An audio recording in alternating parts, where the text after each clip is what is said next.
Welcome to the Quest Diagnostics second quarter 2026 conference call. At the request of the company, this call is being recorded. The entire contents of the call, including the presentation and the question and answer session that will follow, are the copyrighted property of Quest Diagnostics with all rights reserved. Any redistribution, retransmission, or rebroadcast of this call in any form without the written consent of Quest Diagnostics is strictly prohibited. I'd now like to introduce Dan Hammerly, Vice President of Finance for Quest Diagnostics. Please go ahead, sir. Thank you, and good morning.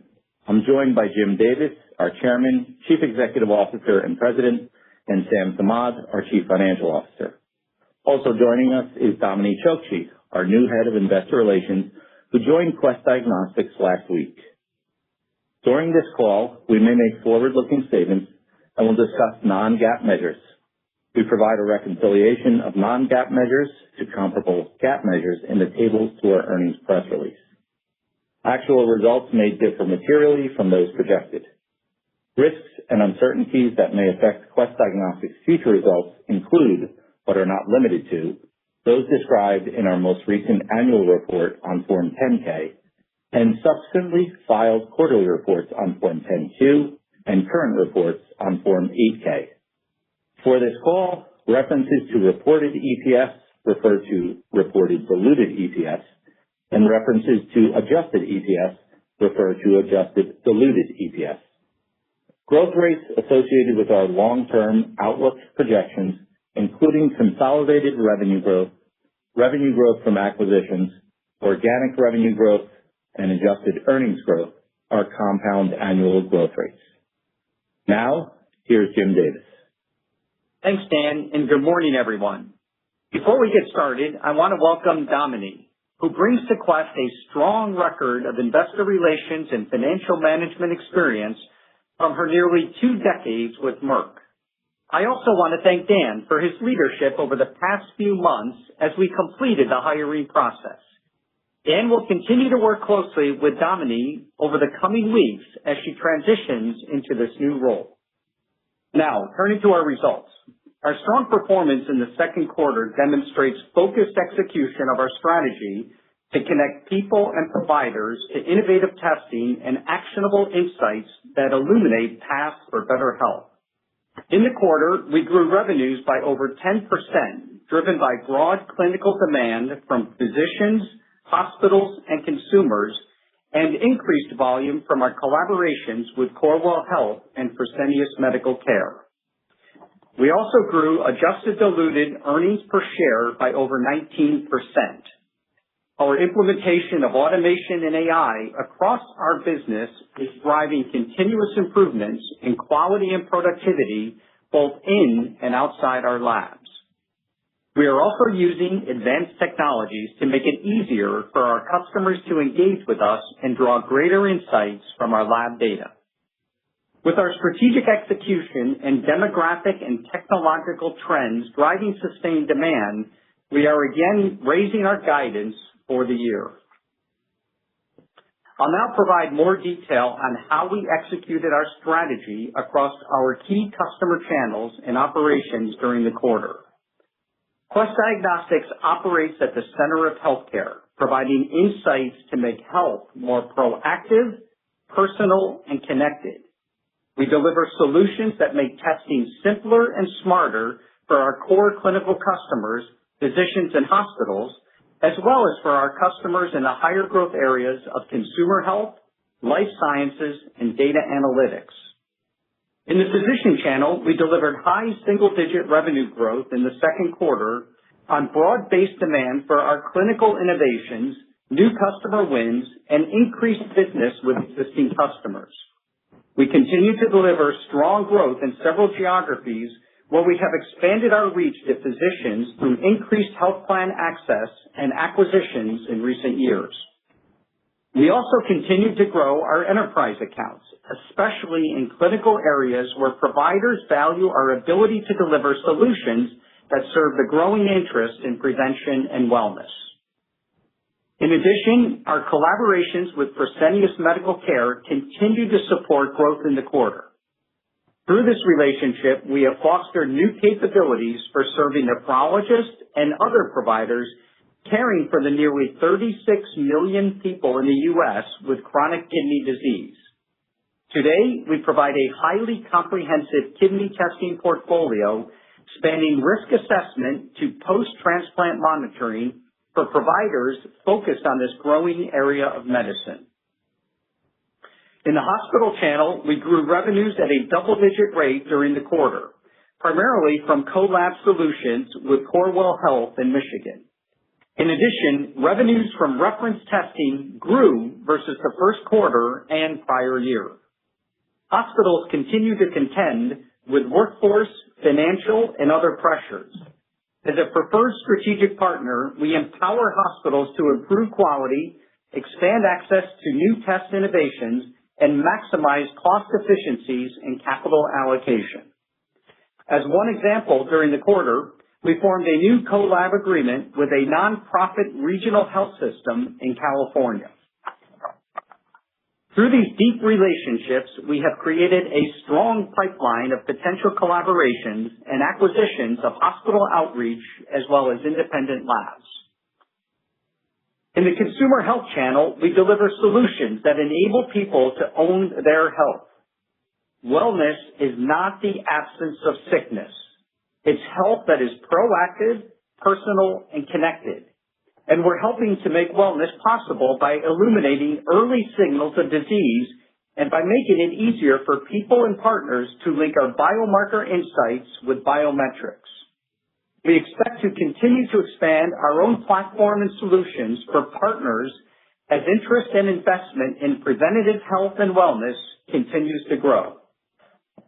During the quarter, QuestHealth.com continued to generate robust revenue growth and strong demand for existing wellness panels and new services, such as our thyroid test offering. In addition, we continue to attract new partners as a result of our diagnostic innovations, flexible technology integrations, and scale.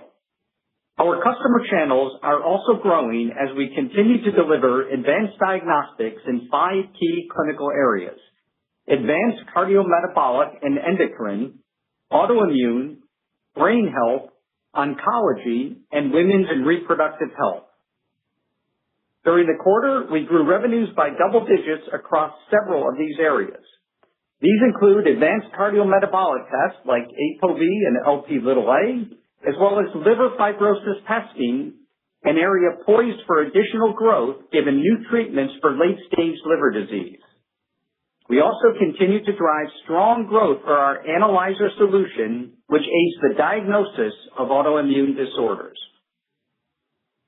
In brain health, we continue to drive robust double-digit growth across our portfolio of AD-Detect blood tests, which include amyloid beta, p-tau, and other biomarkers, demonstrating the clinical value of our multi-biomarker approach to dementia care. In oncology, we achieved key milestones for Haystack MRD during the quarter. New York State approved the test, placing it among an elite group of solid tumor ctDNA MRD tests to fulfill the state's rigorous quality criteria. This approval allows us to extend our commercial efforts to all 50 states.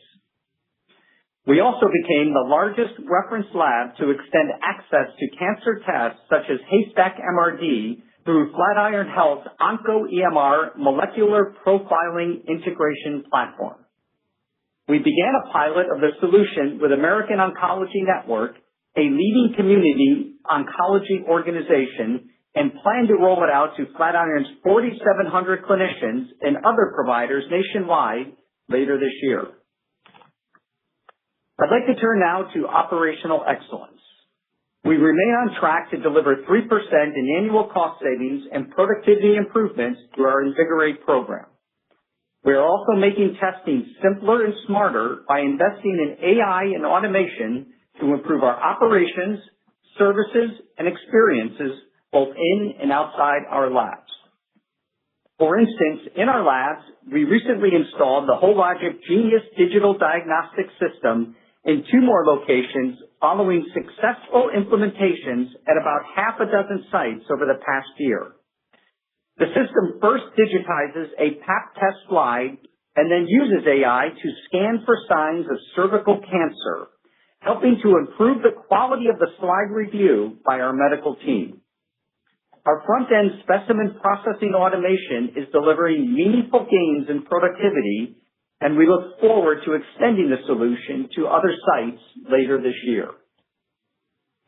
Beyond our labs, we recently launched IntelliDraw, a web-based tool that guides the clinical staff of our physician customers through the process of specimen collection, improving quality and the service experience. In addition, we will be implementing an AI tool at patient service centers this year to cut the time it normally takes to track and order supplies. Overall, we are pleased with our growth, momentum with customers, and strategic execution in the second quarter. I'll now turn it over to Sam for more details on our performance and guidance. Sam? Thanks, Jim. In the second quarter, consolidated revenues were $3.04 billion, up 10.2% versus the prior year. Consolidated organic revenues grew by 10%. Revenues for diagnostic information services were up 10.3% compared to the prior year, with 10.1% organic growth, reflecting strong growth in our physician, hospital, and consumer channels. Total volume measured by the number of requisitions increased 13.1% versus the second quarter of 2025, with organic volume up 13%.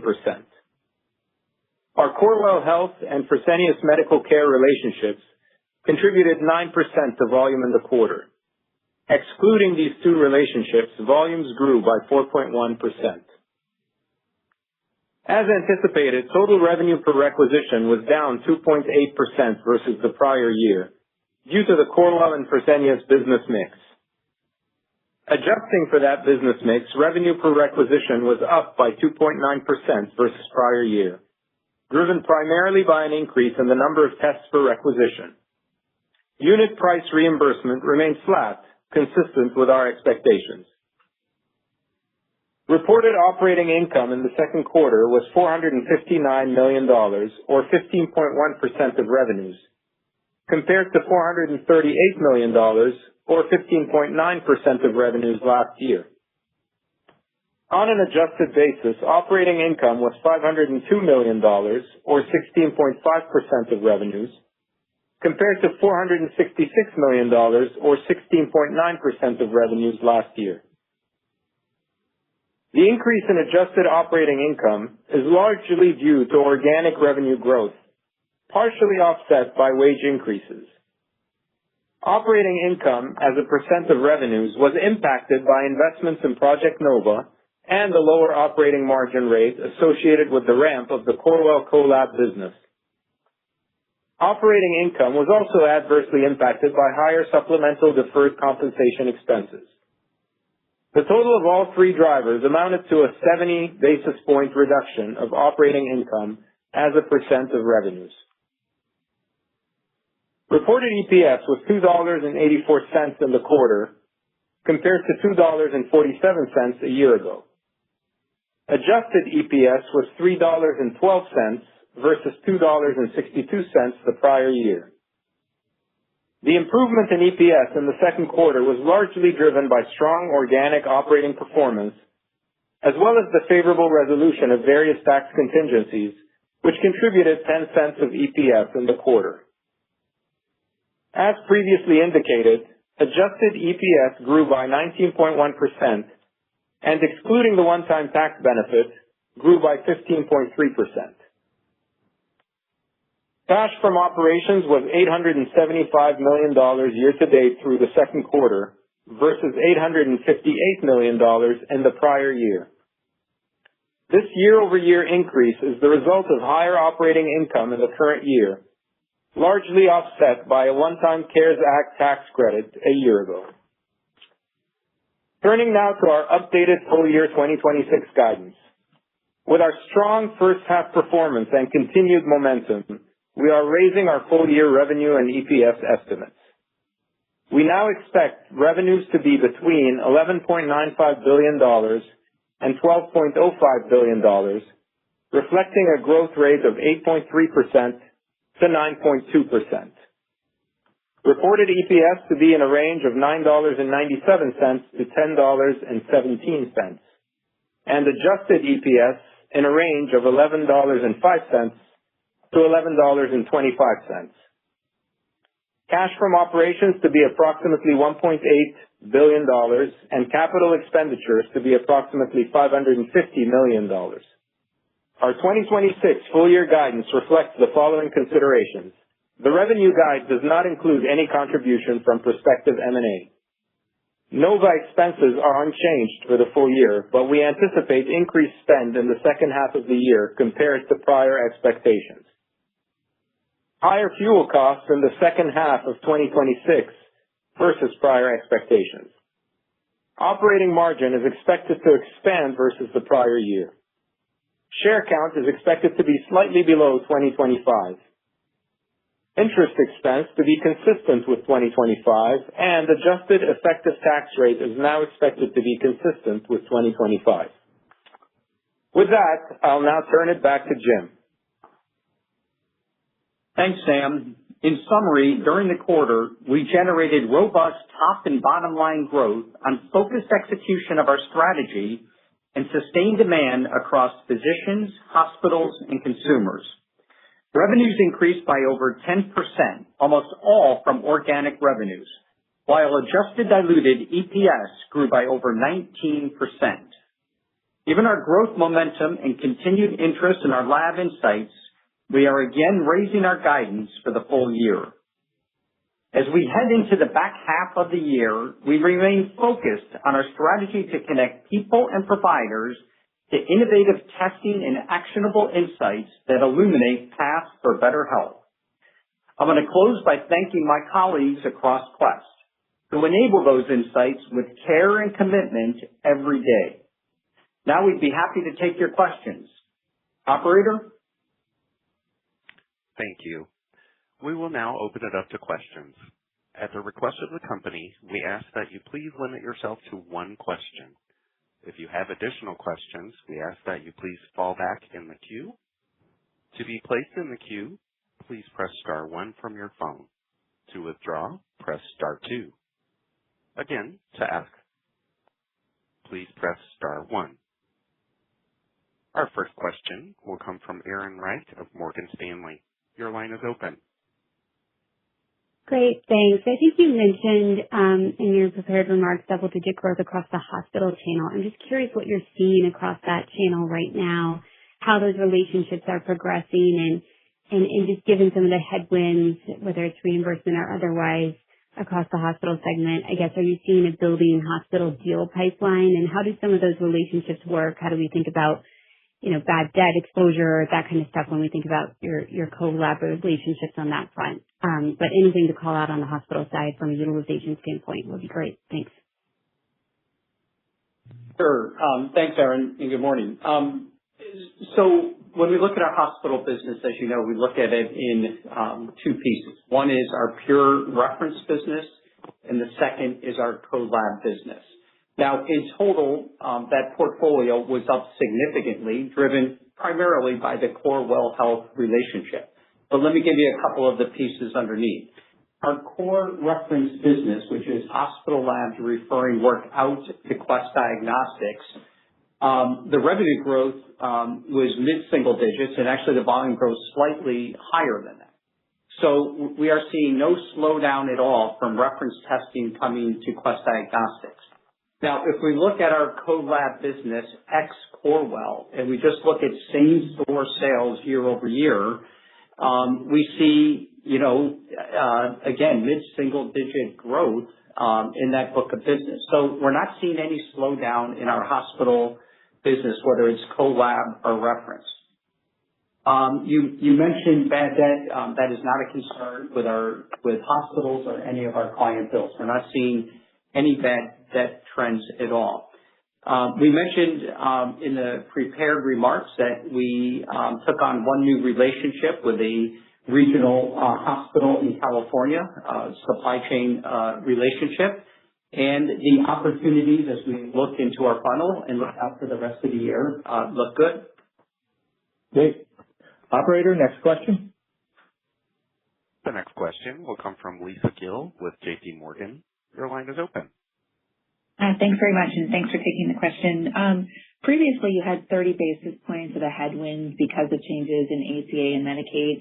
I'm just curious, one, what you saw in the quarter specific to ACA changes, and two, if you still have something in the updated guidance around potential headwinds? Yeah. So the guidance, Lisa, has not changed. We still think it's a 30 basis point impact. Now, look, we've all seen the data on enrollment. Enrollment is down north of 20%, estimates of 21%, I think we've read.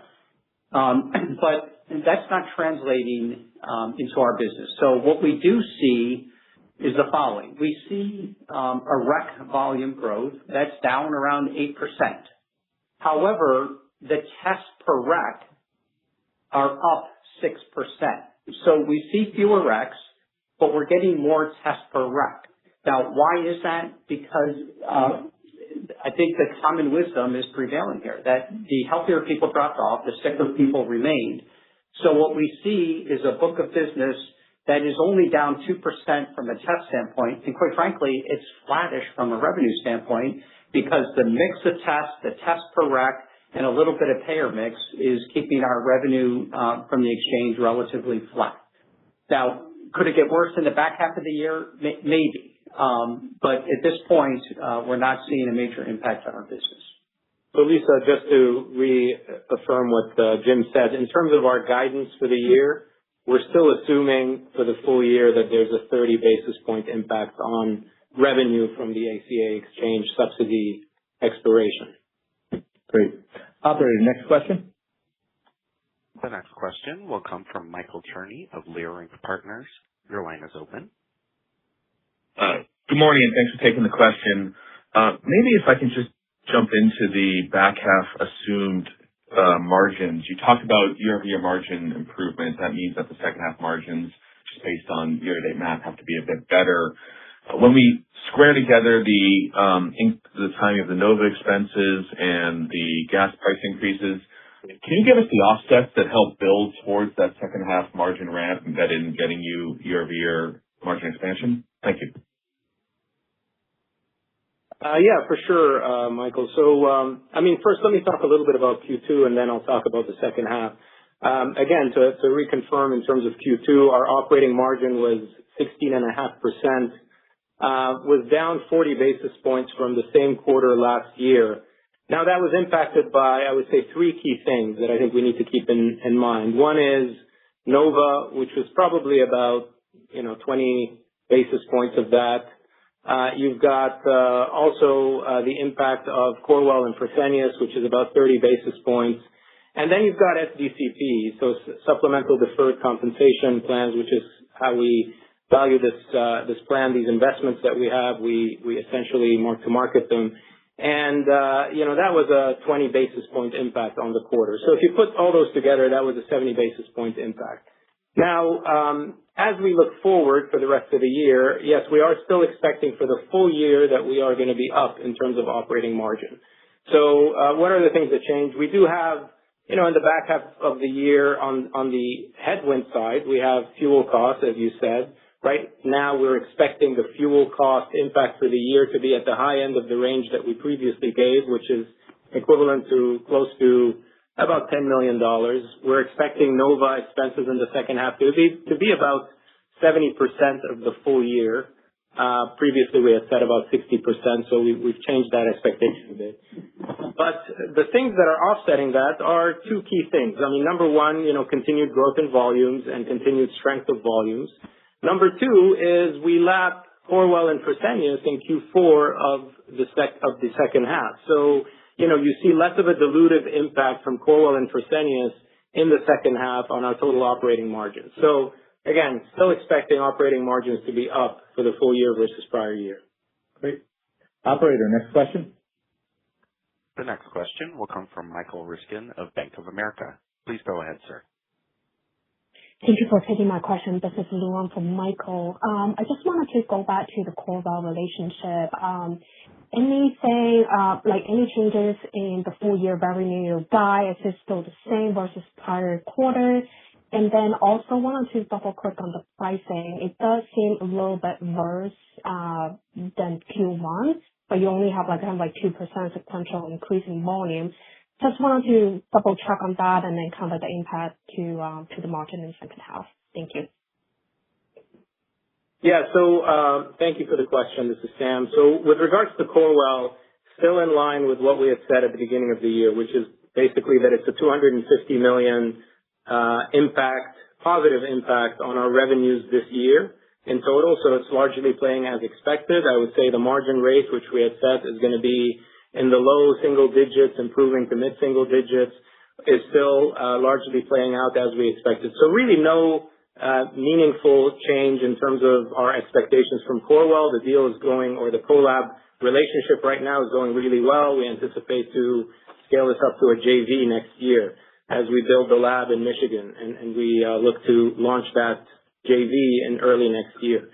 With regards to pricing, so I'm not sure if your question was specific to Corewell or overall, but with regards to overall pricing for the company, our pricing expectations are still the same, which is we expect basically roughly flattish pricing year over year, and that's what we're seeing actually in Q2. We see, I would say, a positive, flat to slightly positive impact from the health plans. We see slightly negative impact from the hospital reference business, which is largely playing out as expected. No change there. It's a competitive sector, and the pricing is slightly negative there. So, but overall, I would say pricing for the company overall is still relatively flat.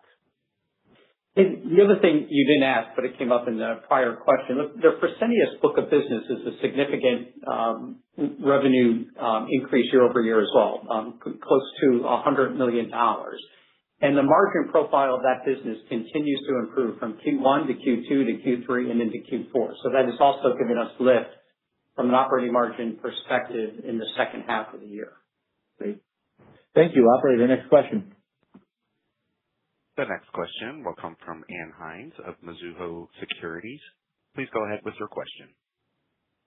Great. Thank you. So I think in your remarks or one of your answers, you said you have not seen any change in bad debt.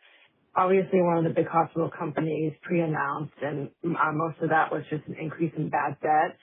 So can you make us comfortable, maybe talk about what your bad debt is as a percentage of revenue, what you have embedded in guidance, and why wouldn't we see kind of that downstream impact to clinical labs? And maybe in your answers, you can just let us know what your bad debt policy is regarding look-backs and how timely it is.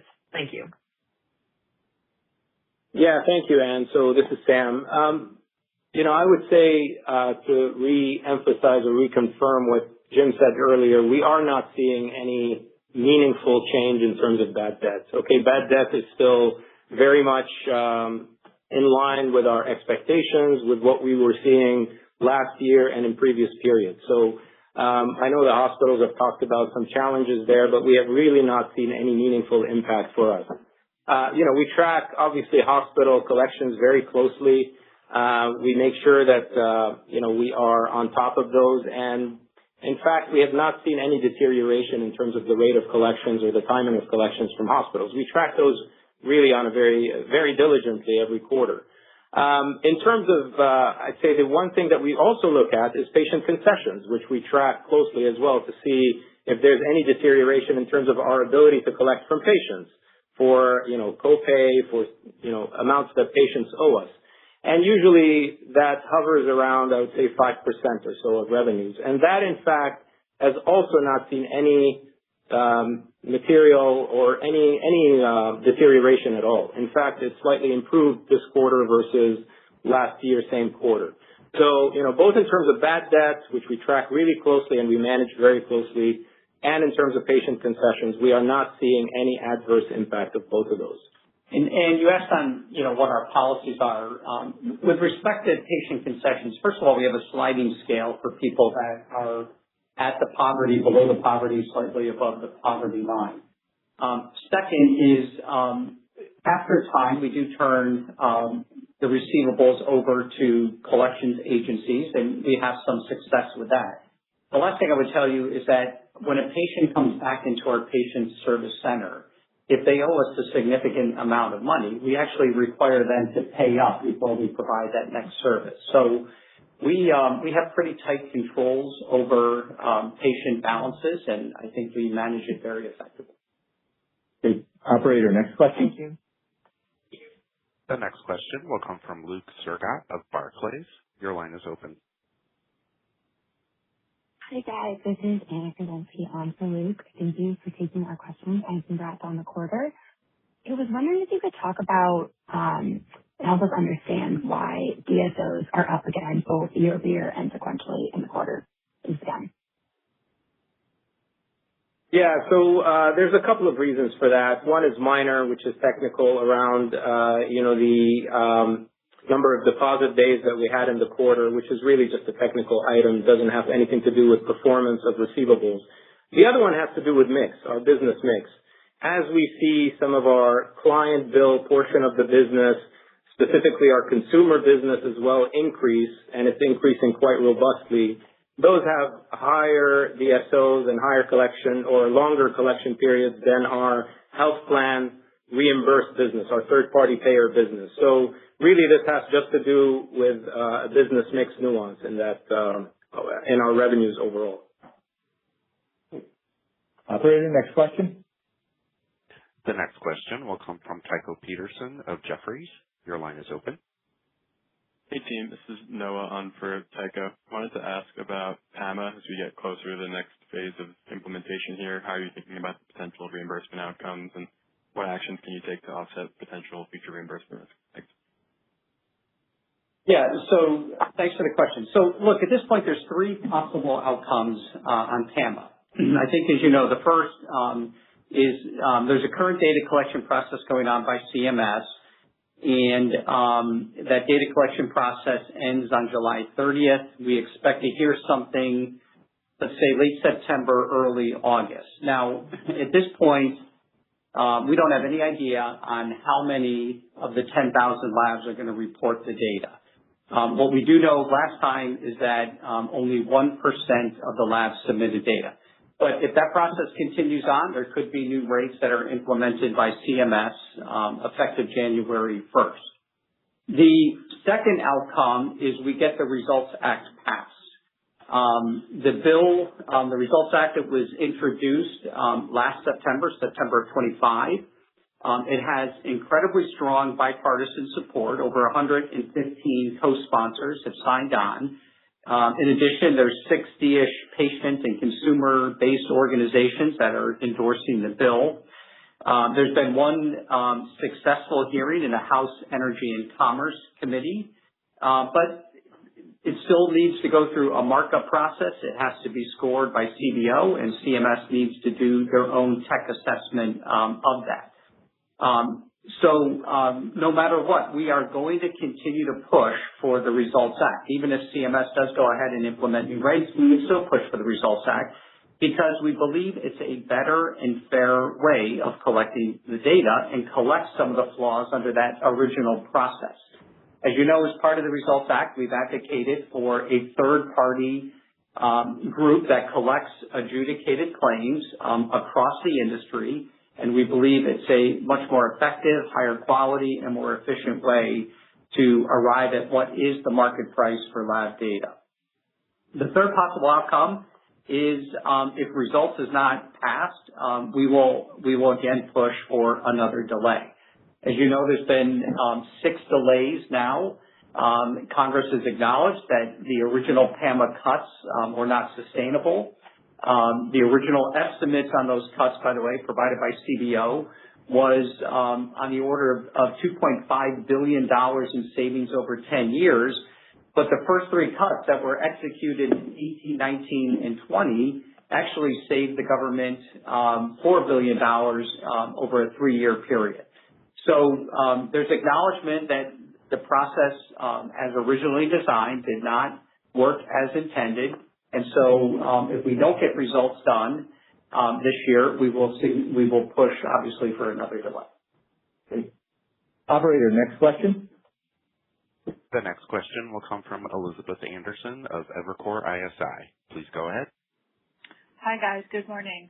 You talked a lot about sort of the hospital and the changing environment. Could you update us on the pipeline of hospital deals or some of the pressures that they're seeing as a result of the ACA, which, as you talked about, you haven't seen on your side, causing them to sort of be more interested in perhaps partnering with you guys going forward? Are you seeing any changes in that perspective? Thanks. Yeah. So again, on the hospital side, there's multiple ways we work with hospitals. One is just we take on their reference work that they choose not to do. So I indicated in previous comments, that book of business grew nicely in the second quarter. So maybe what we are seeing is a willingness to outsource more tests, those tests that they don't feel they can make money on. The second way we work with them is through these co-lab arrangements. Again, we closed one arrangement in the second quarter. In our pipeline of other opportunities from managing the health systems laboratories, that funnel of opportunities looks good. The third way we work with them is on outreach deals, and the funnel of outreach deals continues to be good. Some deals are better than other deals. We would like to work with health systems that are growing, that are expanding their services, expanding their doctors, as opposed to working with health systems that are closing hospitals, shedding hospitals, and shedding doctors. So those are the kinds of health systems that we search for. We also look into markets where our presence may not be that strong, and is a good way to get a foothold into that local market. We'll reach out to these hospitals and see if we can't work with them more closely. Operator, next question. The next question will come from Caliendo of UBS. Your line is open. Good morning, guys. Congrats. I wanted to talk about the Rev Rec number. It was really strong. 2.9% is up from even what you did in the first quarter. And just what's the makeup of that? Is it a number of tests per session is driving that? Is it more consumer testing that's causing that? Is it a different mix of more esoteric or higher cost testing? And is this number sort of sustainable going forward? How should we think about that actual, the trends in the Rev Rec number into the second half and even beyond? Thank you. Yeah. Good morning, Kevin. This is Sam. So I think you've hit on the key things there, frankly, in terms of some of the things that are driving Rev per Rec. So yeah, revenue per requisition was very strong in the quarter. It was up 2.9% if you exclude the Corewell and Fresenius mix impact on that. And really the key things, number one, I would say test per rec is definitely continuing to improve. So we continue to see that test per rec number, creep up every quarter. And I think I've mentioned before the stat where prior to COVID, we were sitting at somewhere between 3.5 and 4 tests per rec. And today we're somewhere almost north of 4.5. So, we've added almost an additional test per rec, which really makes a big difference on the revenue per requisition. You mentioned consumer, and that's definitely also helping revenue per requisition. These are high value or very robust panels, let's put it this way, with a very high value rev per rec as well. So some of that consumer business that we have where we power a lot of these functional and wellness companies that are operating in the space. And, advanced diagnostics or esoteric mix also helps drive rev per rec as well. So I think you mentioned the key things, but I would say test per rec is really the key one. Consumer is definitely helping as well. Those are the two key main ones. Yeah, and just to add a little color there, on the advanced diagnostics, it's, our brain health portfolio continues to grow at, high double-digit rates. And it's both the p-tau markers as well as the amyloid plaque markers, the AB4240. Our advanced cardiometabolic book of business continues to grow at significant rates. The ApoB, the Lp(a), and also the insulin resistance tests are robust. And then finally, autoimmune disorders continue to grow, and this analyzer assay that we have put out for primary care physicians that helps them diagnose autoimmune disorders and helps them refer the patient to the right specialist. Now, all of those things, by the way, are not mutually exclusive, right? These kind of work together. Many of these advanced diagnostics were seen in the functional health space, and because of many of the chronic conditions, whether it's diabetes, HIV, hepatitis C, hepatitis B, we're seeing a pickup of testing from those types of patients as well. Great. Operator, next question. The next question will come from Pito Chickering of Deutsche Bank. Your line is open. Hey, good morning, guys, and thanks for taking my question. Could you talk a little bit more about Haystack, like how we think the volumes can increase or post the New York State approval, and also talk about the deal with Flatiron, how we should think about that partnership. Thanks. Yes, thanks, Pito. Importantly, we did get New York State approval of our Haystack tumor-informed test in the quarter. I believe there's only one other company that has approval from New York State from a tumor-informed standpoint. I think there's some naive tests that they've approved as well.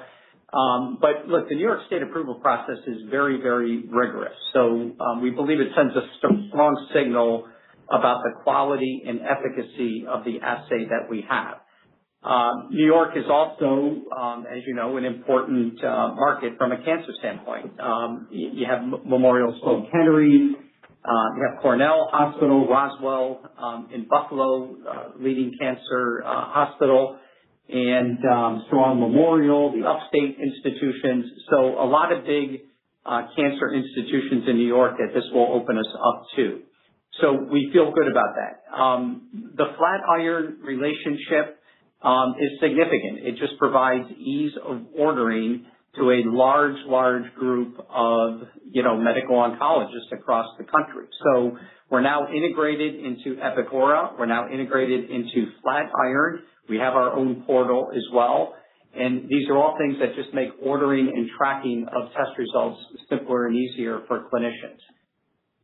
What I would tell you, look, we're pacing our commercial investments and we're pacing the growth of tests that we're doing commensurate with reimbursement. We don't want to get too far out in front of ourselves. We don't need to get too far out in front of ourselves because the switching costs are next to nothing. A clinician can switch. So we're driving reimbursement. As you know, we sit in the Novitas MAC. And then we submitted to MolDX for Medicare Advantage reimbursement, and hopefully that comes in the back half of this year. Great. Operator, next question. The next question will come from Patrick Donnelly of Citi. Your line is open. Hey, thanks for the questions, guys. Good morning. Maybe a follow-up on all of the earlier ones, just in terms of the utilization backdrop, what you guys are seeing overall, what you're assuming as we work our way into the back half. And then on the back of that, just the pricing conversations. I know those roll each quarter.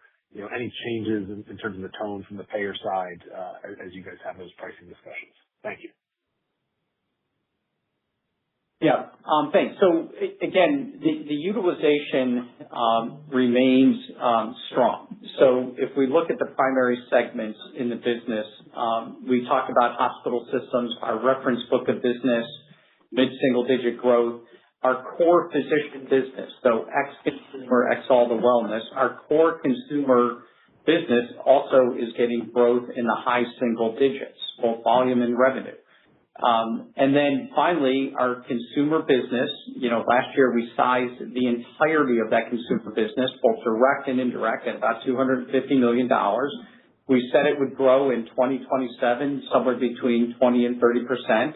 And I would tell you right now it's on the high side of that estimate. So feel good about the utilization through those channels as well. So put all that together, and it's painting a good utilization story. Now, look, it's driven by two things. It's driven by multiple things. One is, the chronic conditions that continue to exist in this country, as well as this consumer, taking on of their own health and taking charge of their health and looking for the signals off their body to get in front of sickness trends. So we feel good, and the only other thing I would add is we're 3 weeks here into July, and the volumes thus far, 3 weeks into the quarter, are consistent with what we saw in the second quarter. I'd add a couple of things, Patrick. This is Sam. So first of all, really to add to what Jim said, the utilization has been very strong, and we really are expecting the same tailwinds to continue in the second half. So really no assumption of any slowdown or anything different on utilization. There are 2 or 3 key things I think that are more around, that are more discrete. Let me put it this way. The ACA subsidies, we're still expecting that there's going to be, call it approximately 30 basis point impact on the year. So obviously that will have a higher impact on the second half. We lapped Colwell and Fresenius in Q4, so that has an impact on the year-over-year growth rate, at least in the second half, and specifically in Q4. Elevance, where we gained access in 4 key states back in Q1 of 2025, that we continue to see good progress and progression on that, but we're deep into the second year, at least in the second half, and that's going to start to slow down as we lap some of those wins. And then finally, I would say one key thing is weather in Q3, always a wild card. Last year we had very little weather disruption, thankfully. We hope it's the same in Q3, but that's not what we're counting on at this point when we look at our outlooks and when we build some what we call weather recs in our outlook. So those are the few key discrete things that impact growth in the second half, but everything else in terms of the core utilization is just very strong. In terms of pricing, you asked on the pricing with health plans. I would say those conversations, those renewals are very constructive. We have great partners that we are working constructively with. They recognize and see the value that we bring in terms of high quality testing, but really lower cost testing into their network. So I think that's playing out as we expected in terms of, as I said earlier, flattish pricing. Great. Operator, next question. The next question will come from David Westenberg of Piper Sandler. Please go ahead. Hey team, congrats on the quarter. This is Karan on for David. Maybe a couple on oncology. First, the Shields Guardant partnership, if you could maybe speak to early adoption there. And then going back to Haystack, can you maybe speak to priorities around maybe evidence generation to compete with other MRD tests and drive further adoption and reimbursement? Thank you. Yeah. So on the first part of your question, Shields Guardant, we don't comment on volumes of that test. As you know, we offer it on our menu, and we offer to do draws at a price, obviously. Guardant pays us for that. So, but they'll talk to volumes, I'm sure, on their call. On Haystack, from a clinical evidence standpoint, look, we're solid from a colorectal cancer standpoint. We had some great studies that have been published along the way and feel good about that. We have ongoing studies across breast and lung that will also pay fruit. But look, at the end of the day, there's both clinical evidence and just proving that your assay from a sensitivity and specificity is leading and one of the best in the industry and better than some of the competitors that are out there. So it's that dual approach. We're going to present the clinical evidence, but we also have very good evidence that when we look at the sensitivity, specificity of the Haystack assay, when we look at the detection in terms of parts per million, it's a leading test. Great. Operator, next question. The next question will come from Jay Lewis with Baird. Your line is open. Hi, thanks for the question. Elevance recently added coverage for certain blood-based biomarker tests for Alzheimer's. I think that makes it one of, if not the first major payer to do so. How big of an opportunity or driver is this new coverage policy for a major payer? And was anything like this embedded in 2026 expectations? And as a quick follow-up, if you'd be able to size the Alzheimer's book of testing right now and the growth that you're seeing there, that would be great. Thank you. Okay. So on Elevance, yes, they are now reimbursing for the p-tau217 biomarker. It's a biomarker we offer. It's actually we get it through one of our suppliers. There's a range of suppliers that offer the test. They're all very similar. They are not yet reimbursing, though, on the other very important biomarker called AB4240. At the recent International Alzheimer's Conference, there is a widespread perspective of the importance of both biomarkers, both the p-tau biomarker as well as the amyloid biomarker we call AB4240. So, and by the way, that's the panel, that combined panel, along with an algorithmic interpretation of that we are selling today, and it's doing quite well. In terms of, look, there's other payers that are certainly reimbursing for one or both of these tests. Medicare, there's broad reimbursement, and Medicare Advantage, there's broad reimbursement of those panels. And you can imagine the majority of the testing we see is patients that are above 60 years of age. We're not going to provide today the absolute size of that business, but what I did say in an earlier question is that it is growing in the high double digits. Great. Operator, next question. And our last question for the day will come from Jack Meehan of Oberon Research. Your line is open. Thank you. Good morning, guys. Wanted to get your latest thoughts on the policy outlook with PAMA and the outlook for the Results Act and how you were thinking about how things play out through the rest of the year. Thank you. Great, and good to hear from you, Jack. We're glad you're still on the call with us here. So there was an earlier question, maybe you didn't quite catch it, but I'll just repeat it quickly. So again, three possible outcomes from a PAMA perspective. First is the current data collection process, which I think everyone knows about. It ends on July 31st. We have submitted, by the way. We would expect CMS to report out on that in the late September, early October timeframe. What we hope to hear is also some assessment of the quality of the data and the number of labs out of the 10,000 labs that submitted. As you know, last time only about 1% of the labs submitted, and it was a very, very biased statistical sample of actual laboratory market-based pricing. The second possible outcome is we get the Results Act passed. There is broad support, bipartisan support. Over 115 co-sponsors have signed on, as well as many other patient and consumer organizations.